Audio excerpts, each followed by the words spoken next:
এইবিলাক এবাৰ ব্যৱহাৰ কৰা স্কিন হয় আৰু এবাৰ ব্যৱহাৰ কৰা স্কিনখিনি আকৌ আমি ব্যৱহাৰ কৰিব পাৰিম। আকৌ আমি এবাৰ ব্যৱহাৰ কৰাৰ পিছত এই স্কিনবোৰ বেয়া হোৱা স্কিন এইবিলাক বেয়া হোৱা স্কিন আৰু এইবিলাক ব্যৱহাৰ কৰা স্কিন হয়। এই ব্যৱহাৰ কৰা স্কিন এইখিনি আকৌ আমি ব্যৱহাৰ কৰিব পাৰিম। এইবোৰ ধুই পেলাই আমি ব্যৱহাৰ কৰিব পাৰিম। কেনেকৈ ধুই আকৌ ব্যৱহাৰ কৰিম তাকে আপোনালোকক দেখাইছোঁ। ধোৱা চিষ্টেম এইটো নিকোটিন বুলি কয়। এইটোৰ নাম নিকোটিন।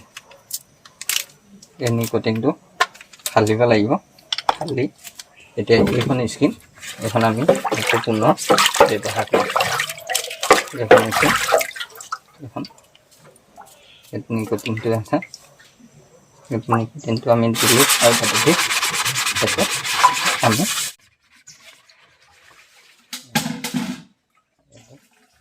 এইটো গুচি যাব অলপ এইবিলাক চফা কৰিম।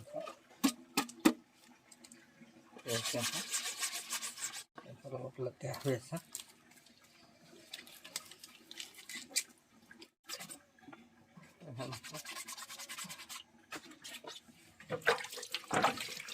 এয়া চফা হৈ গৈছে।